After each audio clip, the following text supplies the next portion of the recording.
നമസ്കാരം. അമേരിക്കയുടെ യുദ്ധക്കപ്പലുകളിൽ നിന്നും ഇറാനെതിരെ മിസൈൽ വർഷം. ഇറാനെ തൊട്ടാൽ അമേരിക്കയെ ചുട്ടരിക്കാൻ ചൈനയും റഷ്യയും. ഇത് തീ കൊണ്ടുള്ള ഒരു കളിയാണ്. ഇറാനെ തൊട്ടാൽ അതിൻ്റെ പ്രത്യാഘാതം എന്ന് പറയപ്പെടുന്നത് ഭീകരമായിരിക്കുമെന്നതാണ്. കാരണം ഇറാനോടൊപ്പം ചേർന്ന് നിന്നുകൊണ്ട് റഷ്യയും ചൈനയും പ്രത്യാക്രമണത്തിന് കോപ്പ് കൂട്ടുന്നു എന്നുള്ളതാണ്. നമുക്കൊരൊറ്റ ചിന്ത മാത്രമേ ഉള്ളൂ. കഴിഞ്ഞ ദിവസങ്ങളിലൊക്കെ ഈ റഷ്യയും ഇറാനും ഒക്കെ നടത്തിയ ഹോർമുസ് കടലിടുക്കിൽ നടത്തിയ പ്രകടനങ്ങൾ ഉണ്ടായിരുന്നു. എന്തിൻ്റെ പേരിലായിരുന്നു അത്? നാവിക പരിശീലനങ്ങൾ, യുദ്ധക്കപ്പലുകൾക്ക് നേരെ ഏതു തരത്തിൽ ആയുധങ്ങൾ പ്രയോഗിക്കാൻ കഴിയും. അപ്പോൾ ഹോർമുസ് കടലിടുക്കിൽ അണിനിരന്ന യുദ്ധക്കപ്പലുകൾ നമുക്ക് നൽകുന്ന സന്ദേശം എന്തായിരിക്കും എന്നുള്ളതൊരു ചോദ്യചിഹ്നമായി അവശേഷിക്കുന്നു. ലോകം മുഴുവൻ ആകാംക്ഷയിലാണ്. ആരും പിരിമുറുക്കം വർദ്ധിപ്പിക്കുവാൻ ആഗ്രഹിക്കുന്നില്ല എന്നുള്ളതാണ്. പക്ഷേ ഇത്തരമൊരു നീക്കം സംഭവിച്ചാൽ പ്രത്യാഘാതം വളരെ വലുതായിരിക്കും എന്നുള്ള കാര്യത്തിൽ തർക്കമില്ലല്ലോ. റഷ്യൻ വിദേശകാര്യ സെക്രട്ടറി ആയിട്ടുള്ള സെർജി ലാവ്റോവ് നടത്തിയ ഈ വാക്കുകൾ ഒരു മുന്നറിയിപ്പല്ല എന്ന് പറയട്ടെ. അത് ലോകശക്തികൾക്ക് മുന്നിൽ മുഴങ്ങുന്ന ഒരു തുറന്ന പ്രഖ്യാപനമാണ്. ഇറാനെതിരെ അമേരിക്ക വീണ്ടും ഒരു സൈനിക ആക്രമണത്തിലേക്ക് നീങ്ങാൻ ശ്രമിച്ചാൽ അതൊരു ചെറിയ ഓപ്പറേഷനായി ഒതുങ്ങില്ല. അതൊരു മേഖലയെ മാത്രം ബാധിക്കുന്ന സംഭവമായി തീരില്ല. സൗദി അറേബ്യയിലെ അൽ അറേബ്യ ടെലിവിഷനുമായി നടത്തിയ അഭിമുഖത്തിനിടെ ലാവ്റോവ് ഇത്തരത്തിലൊരു നിലപാട് ലോകത്തിന് മുന്നിൽ തുറന്നടിച്ച് പ്രഖ്യാപിക്കുന്നത് വളരെ കൃത്യമായിട്ടുള്ള സൂചനയാണ്. അമേരിക്കയ്ക്ക് നൽകുന്ന സൂചന. ജനീവയിൽ അമേരിക്കയും ഇറാനും തമ്മിൽ ചർച്ചകൾ നടന്നതിന് പിന്നാലെ ഇത്തരമൊരു പ്രസ്താവന പുറത്തു വന്നത് ലോകം ഇപ്പോൾ നിൽക്കുന്നത് ഒരു നിർണായക ഘട്ടത്തിലാണ് എന്നതിന്റെ സൂചനയാണ്. മാത്രമല്ല അതൊരു ഓർമ്മപ്പെടുത്തൽ കൂടിയാണ് എന്ന് പറയാതിരിക്കാൻ കഴിയില്ല. ലാവ്റോവിന്റെ വാക്കുകൾ ചിലപ്പോൾ ഇപ്പോൾ ആഗോള രാഷ്ട്രീയത്തിൽ ഒരു ഇടിമുഴക്കം പോലെയാണ് പതിക്കുന്നത്. ഇറാന്റെ ആണവ കേന്ദ്രങ്ങളെ ലക്ഷ്യം വെച്ചുള്ള നീക്കങ്ങൾ വെറുമൊരു സൈനിക സമ്മർദ്ദമല്ല എന്ന് പറയട്ടെ, മറിച്ച് ലോകത്തെ ഒരു വൻ ആണവ ദുരന്തത്തിന്റെ മുനമ്പിലേക്ക് തള്ളിവിടുന്ന കളിയാണ് എന്ന് പറയാതിരിക്കാൻ കഴിയുന്നില്ല. കണക്കുകൂട്ടലുകൾ വെറും മിഥ്യാധാരണ മാത്രമാണ് എന്ന് റഷ്യ പച്ചയായി ഓർമ്മിപ്പിക്കുകയാണ്. നയതന്ത്രത്തിന്റെ മേശപ്പുറത്ത് ചർച്ചകൾ നടക്കുമ്പോഴും ഇറാന്റെ പരമാധികാരത്തിന്മേൽ കൈവയ്ക്കാൻ ശ്രമിക്കുന്നത് ആഗോള സുരക്ഷാ പരിധിയിലേക്കുള്ള നഗ്നമായിട്ടുള്ള കടന്നുകയറ്റമാണ് എന്നുള്ള കാര്യത്തിൽ തർക്കമില്ലല്ലോ. പാശ്ചാത്യ ലോകം നിസ്സാരമായി കാണാൻ ശ്രമിക്കുന്ന ഈ ഭീഷണി എന്ന് പറയപ്പെടുന്ന യഥാർത്ഥത്തിൽ നിയന്ത്രണം വിട്ടുപോയിരിക്കുന്നു എന്ന് പറയേണ്ടിയിരിക്കുന്നു. ഇറാന്റെ കരുത്തിനെയും റഷ്യയുടെ മുന്നറിയിപ്പിനെയും വില കുറച്ചു കാണുന്നവർ അതൊരു അഗ്നിപരീക്ഷയ്ക്കാണ് തുടക്കമിടുന്നത് എന്നുള്ള സന്ദേശം അതാണ് ലാവ്റോവ് ഈ പ്രസ്താവനയുടെ നൽകുന്നത് എന്ന് മനസ്സിലാക്കുക. കാരണം കളി മാറുകയാണ്. ഇനിയുള്ള നീക്കങ്ങൾ എന്ന് പറയപ്പെടുന്ന അതൊന്ന് പിഴച്ചാൽ അതിന്റെ പ്രത്യാഘാതം പാശ്ചാത്യ ലോകം മുഴുവൻ അനുഭവിക്കേണ്ടി വരും എന്നുള്ളതാണ് യാഥാർത്ഥ്യം എന്ന് പറയപ്പെടുന്നത്. അതേസമയം ഇത്തരം മുന്നറിയിപ്പുകൾ ഉയരുന്ന സമയത്താണ് ലോകത്തിന്റെ എണ്ണ വ്യാപാരത്തിന്റെ ശ്വാസനാളമായിട്ടുള്ള ഹോർമൂസ് കടലിടുക്ക് വീണ്ടും ശക്തി പ്രകടനത്തിന്റെ വേദിയായിട്ട് മാറിയത്. ലോകത്തെ ഞെട്ടിച്ചുകൊണ്ട് റഷ്യയും ചൈനയും ഇറാനും കൈകോർത്ത് തങ്ങളുടെ അത്യാധുനിക യുദ്ധക്കപ്പലുകൾ ഈ തന്ത്രപ്രധാനമായിട്ടുള്ള കടൽപാതയിൽ അണിനിരത്തിയത്. മാരിടൈം സെക്യൂരിറ്റി ബെൽറ്റ് 2026 എന്ന പേരിൽ നടക്കുന്ന സംയുക്ത നാവിക അഭ്യാസം വെറുമൊരു പരിശീലനമല്ല എന്ന് ലോകം ഇതിനകം തിരിച്ചറിഞ്ഞു കഴിഞ്ഞതും അതുകൊണ്ടാണ്. അപ്പോൾ ഇതൊരു വ്യക്തമായ രാഷ്ട്രീയ സന്ദേശമാണ്. ലോകം ഇനി ഒരാളുടെ തീരുമാനത്തിൽ മാത്രം നീങ്ങുന്ന കാലം അവസാനിക്കുകയാണ് എന്നുള്ള പ്രഖ്യാപനമാണ്. അമേരിക്കയോട് തുറന്ന യുദ്ധത്തിന് തയ്യാറാണ് എന്ന് പറയാതെ പറയുകയാണ് ഇവിടെ റഷ്യയും ചൈനയും ഒപ്പം ഇറാനും. റഷ്യയുടെ സ്റ്റെറഗുഷി ക്ലാസ് കോർവെറ്റ് സ്റ്റോയ്ക്ക് അത് ഇറാനിലെ ബന്ദർ അബ്ബാസ് തുറമുഖത്ത് നങ്കൂരമിട്ടതായിട്ടുള്ള റിപ്പോർട്ടുകൾ സ്ഥിരീകരിക്കുന്നു. ഒമാൻ ഉൾക്കടലിലും വടക്കൻ ഇന്ത്യൻ മഹാസമുദ്രത്തിലും നടക്കുന്ന അഭ്യാസങ്ങളുടെ ഭാഗമായിട്ട് സമുദ്ര സുരക്ഷ ശക്തിപ്പെടുത്തുകയും സൈനിക സഹകരണം വർദ്ധിപ്പിക്കുകയും ചെയ്യുക എന്നതാണ് ഇതിന്റെ ലക്ഷ്യമെന്ന് ഇറാനിയൻ പട വ്യക്തമാക്കുന്നുണ്ട്. എന്നാൽ ലോകം ഇതിൽ നിന്ന് വായിക്കുന്നത് മറ്റൊരു യാഥാർത്ഥ്യമാണ്. ഇറാൻ ഇനി ഒറ്റപ്പെട്ട രാജ്യമല്ല. ഇറാനെ ഒറ്റപ്പെടുത്താമെന്ന് കരുതിയവർക്ക് മുന്നിൽ ഇപ്പോൾ വ്യക്തമായൊരു ചിത്രം തെളിഞ്ഞു വന്നിരിക്കുന്നു. ഇറാന്റെ പിന്നിൽ ഇപ്പോൾ റഷ്യയും ചൈനയും ചേർന്ന ഒരു വലിയ ശക്തമായ പിന്തുണ അച്ചുതണ്ട് നിലകൊള്ളുന്നു എന്നതാണ്. ഭീഷണികൾ കൊണ്ട് ഇറാനെ വഴിതിരിപ്പിക്കാമെന്ന ചിന്ത തന്നെ ഇനി കാലഹരണപ്പെട്ടതാണ്. കടലിൽ തന്നെ ശക്തി പ്രകടനത്തിലൂടെ മറുപടി നൽകുന്ന ഒരു രാഷ്ട്രമാണ് ഇറാൻ എന്ന സന്ദേശമാണ് ഇതിലൂടെ ലോകം കാണുന്നത് എന്നുള്ളതാണ്.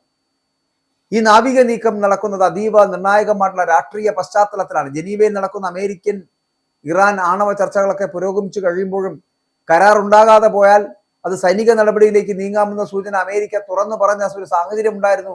അതെല്ലാവരും വളരെ സശ്രദ്ധം കേട്ടതാണ്. എന്നാൽ അതിന് മറുപടിയായിട്ട് ഇറാൻ നൽകുന്ന സന്ദേശം വളരെ വ്യക്തമാണ്. ഇറാൻ ഇത്തരത്തിലുള്ള ഭീഷണികൾക്ക് മുന്നിലൊന്നും പിന്നോട്ട് പോകുന്ന രാജ്യമല്ല എന്നത്. നിങ്ങളുടെ ബോംബുകൾ ഞങ്ങളെ തകർക്കില്ല, ഞങ്ങൾ ഭൂമിക്കടിയിലാണ്, നിങ്ങളുടെ കപ്പലുകൾ ഞങ്ങളെ ഭീഷണിപ്പെടുത്തില്ല, ഞങ്ങൾ കടലിലും ശക്തരാണ് എന്ന നിലപാട് ഇറാൻ വാക്കുകളിൽ മാത്രമല്ല പ്രവൃത്തിയിൽ കൂടി തന്നെ ലോകത്തിന് മുന്നിൽ തെളിയിക്കുകയാണ്. അതുകൊണ്ടാണ് ഞാൻ ആദ്യം പറഞ്ഞത്, ഇറാനെതിരെയുള്ള അമേരിക്കയുടെ ആക്രമണം, ബോംബ് വർഷം അത് ഏതു തരത്തിൽ നടത്തിയിരുന്നാലും അതിനെ തകർക്കാൻ കരുത്തുള്ള സംവിധാനങ്ങൾ ഒരുക്കി വെച്ചിരിക്കുകയാണ് ഇറാൻ എന്നുള്ളതാണ്. അതവർ വാക്കുകളിലൂടെ അല്ല, അത് പ്രവൃത്തിയിലൂടെ പ്രവർത്തിച്ചു കാണിക്കാൻ പോകുന്നു എന്നുള്ളതാണ്. അതുകൊണ്ട് തന്നെ ഹോർമുസിലെ ഈ സംയുക്ത നാവിക അഭ്യാസം ഒരു പ്രതിരോധ പ്രഖ്യാപനമല്ല, മറിച്ച് അതൊരു ശക്തമായ രാഷ്ട്രീയ പ്രഖ്യാപനമാണ്, ഒരു സന്ദേശമാണ്, ഒരു മുന്നറിയിപ്പാണ്. ലോകത്തെ ഞെട്ടിക്കുന്ന മറ്റൊരു സത്യം തുറന്നു കാട്ടപ്പെടുന്നുണ്ട്. ഇപ്പോൾ ഇറാന്റെ സൈനിക രഹസ്യങ്ങളുടെ ഹൃദയഭാഗം എന്ന് വിശേഷിപ്പിക്കപ്പെടുന്ന പാർച്ചിൻ സൈനിക സമുച്ചയം തകർന്നുവെന്ന് പാശ്ചാത്യ ലോകം കരുതിയിരുന്നുവെങ്കിലും ഇപ്പോൾ ആ പുതിയ ഉപഗ്രഹ ചിത്രങ്ങൾ പുറത്തു വരുമ്പോൾ അതിൽ നിന്ന് പൂർണ്ണമായിട്ടും വ്യത്യസ്തമായിട്ടുള്ള കഥയാണ് പറയപ്പെടുന്നത്. അത് തകർച്ചയുടെ അടയാളങ്ങൾക്കപ്പുറം ഇറാൻ അവിടെ കൂടുതൽ കരുത്തോടെ പുനർനിർമ്മാണത്തിൽ ഏർപ്പെട്ടിരിക്കുന്നതായിട്ടുള്ള ഉപഗ്രഹ ചിത്രങ്ങൾ. അത് ഏറ്റവും ശ്രദ്ധേയമായത് നിർണായകമായിട്ടുള്ള സംവിധാനങ്ങളെ സംരക്ഷിക്കുവാൻ ഇറാൻ മണ്ണിനടിയിൽ ഒരു സാർക്കോഫാഗസ് പോലുള്ള കോൺക്രീറ്റ് കവചം നിർമ്മിക്കുന്നു എന്ന സൂചനയാണ്. യുദ്ധം എത്രയൊക്കെ നിങ്ങൾ നടത്തിയാലും ഞങ്ങളെ തകർക്കാൻ കഴിയില്ല അമേരിക്കക്കാര എന്ന് പറയുന്ന തരത്തിലുള്ള ഒരു ചിന്ത. ഭൂമിക്കടിയിൽ സാർക്കോഫാഗസ് പോലുള്ള കോൺക്രീറ്റ് കവചങ്ങൾ നിർമ്മിച്ചുകൊണ്ട് അവരുടെ സുരക്ഷ, ഇറാന്റെ സുരക്ഷ ഇറാൻ തന്നെ നിർമ്മിച്ച് നൽകിയിരിക്കുന്നു, അല്ലെങ്കിൽ നിർമ്മിച്ച് നേടിയിരിക്കുന്നു. അങ്ങനെ ഒരു പ്രതിരോധം തീർത്തിരിക്കുന്നു. ആകാശ നിരീക്ഷണത്തെ പോലും വഞ്ചിക്കുന്ന രീതിയിൽ ഭൂമിക്കടിയിൽ തുരങ്കങ്ങളും സംരക്ഷിത കവചങ്ങളും അതുപോലെ തന്നെയുള്ള സംരക്ഷിത ഘടനകളും ഒക്കെ ഒരുക്കി ഭാവിയിലെ ആക്രമണങ്ങളെ പൂർണ്ണമായി വിഫലമാക്കുന്ന ഒരു തന്ത്രപരമായിട്ടുള്ള പുനഃസംഘടനയാണ് ഇപ്പോൾ ഇറാൻ അവിടെ നടപ്പിലാക്കുന്നത് എന്നുള്ളതാണ്. പാർച്ചിനിൽ നടക്കുന്നത് വെറും പുനർനിർമ്മാണമല്ല, ഇതൊരു പുതിയ യുദ്ധതന്ത്രത്തിന്റെ ജനനമാണെന്ന് പറയാം. ഇറാൻ ഇനി തുറന്ന നിലത്തിൽ ഒന്നും വെച്ച് നിൽക്കുന്ന രാജ്യമല്ല. ആക്രമണം വന്നാലും തകർന്നു പോകാത്ത രീതിയിൽ സംവിധാനങ്ങളെ ഭൂമിക്കടിയിലേക്കും പർവ്വത നിരകളിലേക്കും മാറ്റുന്ന ഒരു രാജ്യമായി ഇറാൻ മാറിയിരിക്കുന്നു. ലോകം കരുതിയതുപോലെ ഇറാൻ പരാജയപ്പെട്ടിട്ടില്ല. ഇറാനിലെ മറ്റു കേന്ദ്രങ്ങളിലും സമാനമായിട്ടുള്ള മാറ്റങ്ങൾ നടക്കുന്നതായുള്ള റിപ്പോർട്ടുകൾ വ്യക്തമാക്കുന്നുണ്ട്. ഇപ്പോൾ ഇവിടെ ഇസ്ഫഹാൻ പോലുള്ള ആണവ സമുച്ചയങ്ങൾ, തുരങ്ക പ്രവേശനം, കവാടങ്ങൾ ഉണ്ടല്ലോ, ആ കവാടങ്ങൾ മണ്ണിനടിയിൽ പൂർണ്ണമായിട്ടും മറച്ചു വെച്ചതായിട്ടുള്ള ഉപഗ്രഹ ചിത്രങ്ങൾ സൂചിപ്പിക്കുന്നത് ഇതൊരു സാധാരണ സുരക്ഷാ നടപടിയല്ല, മറിച്ചത് ആക്രമണ സാധ്യതയെ നേരിടുവാനുള്ള ആണവ കോട്ട നിർമ്മാണമാണ്. ഇവിടെ ഈ നദാൻസിന് സമീപമുള്ള പർവ്വത മേഖലകളിൽ ഹെവി ഉപകരണങ്ങളുടെ സാന്നിധ്യം, സിമന്റ് മിക്സറുകൾ, ഡംപ് ട്രക്കുകൾ ഒക്കെ നീങ്ങുന്നതായിട്ട് രേഖപ്പെടുത്തിയിട്ടുണ്ട്. എന്തിനാണ് ഇതൊക്കെ? ആക്രമണം വന്നാൽ തകർത്ത് കളയാൻ പറ്റാത്ത രീതിയിൽ പർവ്വതങ്ങൾക്കുള്ളിൽ പോലും പ്രതിരോധം ഉറപ്പിക്കുന്നതിലൂടെ ഇറാൻ നിലനിൽപ്പിനായി മാത്രമല്ല ഭാവിയിലെ ഏറ്റുമുട്ടലുകൾക്ക് കൂടി തയ്യാറെടുക്കുന്നു എന്നുള്ളതിന്റെ സൂചനകളാണിത്. അപ്പോൾ ഈ ഭൂമിക്കടിയിലെ ശക്തി പ്രവർത്തനങ്ങളും കടലിലെ സംയുക്ത ശക്തി പ്രകടനവും ഒരുമിച്ച് വായിക്കുമ്പോൾ ഒരു കാര്യം വ്യക്തമാണ്: ഇറാൻ രാജ്യം ചരിത്രം തിരുത്തുകയാണ്. സമ്മർദ്ദങ്ങൾക്ക് കീഴടങ്ങുന്ന രാജ്യമാകാതെ സമ്മർദ്ദത്തെ തന്നെ സ്വതന്ത്രമായിട്ടുള്ള തന്ത്രമാക്കി മാറ്റുന്ന ശക്തിയായിട്ട് ഇറാൻ വളരുകയാണ് എന്നുള്ളതാണ്. റഷ്യയും ചൈനയും തുറന്ന പിന്തുണയോടെ ഇറാനൊപ്പം അണിനിരക്കുമ്പോൾ ഇറാനെ ഒറ്റപ്പെടുത്താമെന്ന കണക്കുകൂട്ടലുകൾക്ക് ഇനി നിലനിൽപ്പില്ല എന്നുള്ളതാണ്. പാശ്ചാത്യ ലോകം പ്രതീക്ഷിച്ച ഇറാന്റെ വീഴ്ച എന്ന ആശയം തന്നെ പാടെ തകർന്നു പോവുകയാണ്. ലാവ്റോവ് പറഞ്ഞതുപോലെ ഇതൊരു സാധാരണ രാഷ്ട്രീയ തർക്കമല്ല, ഇത് തീ കൊണ്ടുള്ള കളിയാണ്. ഒരു തെറ്റായ കണക്കുകൂട്ടൽ, ഒരു ആക്രമണം, ഒരു പ്രതികാരം, ഇതെല്ലാം ചേർന്നാൽ അത് നിയന്ത്രണാതീതമായിട്ടുള്ള പ്രതിസന്ധിയായി മാറും. എണ്ണവില കുതിച്ചുവരും, വ്യാപാരപാതകൾ തടസ്സപ്പെടും, ലോക സാമ്പത്തിക വ്യവസ്ഥ വരെ അതിന്റെ ആഘാതത്തിൽ നിന്ന് വിറയ്ക്കും. അതുകൊണ്ട് തന്നെ റഷ്യ മുന്നോട്ട് വന്ന് തുറന്നടിച്ച് പറയുന്നത് ഒരേ ഒരു കാര്യമാണ്: സംയമനം പാലിക്കണം, നയതന്ത്ര പരിഹാരത്തിലേക്ക് നീങ്ങണം. കാരണം അക്രമത്തിന്റെ വഴി ആരെയും രക്ഷിക്കില്ല. സമാധാനത്തിന്റെ പുകമറകൾ, അതിന് പിന്നിൽ ഒളിഞ്ഞിരിക്കുന്ന നയതന്ത്രത്തിന്റെ കാലം കഴിഞ്ഞു എന്ന് പറയപ്പെടുമ്പോഴും ഇനി വരാനിരിക്കുന്നത് അധികാരത്തിന്റെയും ആയുധബലത്തിന്റെയും വലിയൊരു ശക്തി പ്രകടനമായിരിക്കും.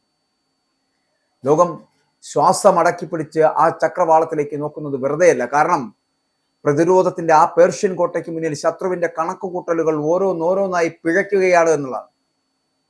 കൊല്ലാം, പക്ഷെ തോൽപ്പിക്കാനാവില്ല. വിപ്ലവ നക്ഷത്രം ചെഗുവേര ലോകത്തിന് പകർന്നു നൽകിയ ഈ വാക്കുകൾക്ക് ഇന്ന് വെറുമൊരു വൈകാരിക പ്രസംഗമായിട്ട് നമുക്ക് കാണാൻ കഴിയില്ല. അത് തോക്കിൻ മുനയിൽ വിറയ്ക്കാത്ത ഉപരോധങ്ങൾ കൊണ്ട് തളർത്താനാവാത്ത ഒരു ജനതയുടെ സിരകളിൽ പടർന്നു പിടിച്ച പോരാട്ട വീര്യമാണ്. ചെഗുവേരയുടെ പോരാട്ട വീര്യം കടമെടുത്തുകൊണ്ട് ആഗോള രാഷ്ട്രീയത്തിന്റെ ആ ഭൂപടത്തിൽ ഇറാന്റെ പുതിയ ചരിത്രം ഇതാ ഇവിടെ തുടങ്ങുകയാണ്. ഇത് വെറും ഒരു മുന്നറിയിപ്പല്ല. സാമ്രാജ്യത്വത്തിന്റെ അഹങ്കാരത്തിന് നേരെ ഒരു ജനത നടത്തുന്ന ഉറച്ച ചുവടുവെപ്പാണ്. ആ ചുവടുവെപ്പ് എന്ന് പറയപ്പെടുന്നത് അമേരിക്കയുടെ അഹങ്കാരം ശമിപ്പിക്കുന്നതിനുള്ള യാത്രയാണ്. ട്രംപിനെ തകർക്കുന്നതിന് വേണ്ടിയിട്ടുള്ള യാത്രയാണ്. യുദ്ധക്കപ്പലുകളിൽ നിന്ന് ഇറാനെതിരെ മിസൈൽ വർഷം നടത്തുന്ന അമേരിക്കയെ തകർത്ത് തരിപ്പണമാക്കാൻ പോകുന്ന ശക്തിയായി ഇറാൻ മാറിയിരിക്കുന്നു എന്നുള്ളതിന്റെ സൂചനകളാണ്. ഇത് തീ കൊണ്ടുള്ള കളിയാണ്. അതിൽ നിന്നൊരു പിന്നാക്കം പോക്കലുമില്ല. ഇറാനെ തൊട്ടു കളിക്കുന്നത് പ്രത്യാഘാതം ഭീകരമായിരിക്കുമെന്നുള്ള റഷ്യയുടെയും ചൈനയുടെയും മുന്നറിയിപ്പ് വകവയ്ക്കാതെ മുന്നോട്ട് പോകുവാനാണ് അമേരിക്ക ശ്രമിക്കുന്നത് എങ്കിൽ അമേരിക്കയും ട്രംപും അവശേഷിക്കില്ല എന്നുള്ളതാണ് പറയേണ്ടിയിരിക്കുന്നത്. കാരണം ഇറാന് പിന്തുണയുമായിട്ട് വന്നിരിക്കുന്ന റഷ്യയും ചൈനയും ഹോർമുസ് കടലിടുക്കിൽ അണിനിരുന്ന യുദ്ധക്കപ്പലുകൾ നൽകുന്ന സന്ദേശം അതുകൂടിയാണ് എന്ന് പറയട്ടെ. ഇറാനെ തൊട്ടാൽ അമേരിക്കയെ ചുട്ടരിക്കാൻ ചൈനയും റഷ്യയും അധിക നേരം എടുക്കില്ല എന്നുള്ള സൂചന. ഇതൊരു സന്ദേശമാണ്. ഞാൻ ആദ്യം പറഞ്ഞതുപോലെ ഏത് വിധേനയും തകർത്ത് തരിപ്പണമാക്കാൻ നോക്കിയെടുത്ത് നിന്ന് ചാരത്തിൽ നിന്ന് വരെ ഉയർത്തു വരാൻ കഴിയുന്ന തരത്തിലേക്ക് ഇറാൻ വളർന്നിരിക്കുന്നു എന്നുള്ളതിന്റെ സൂചന.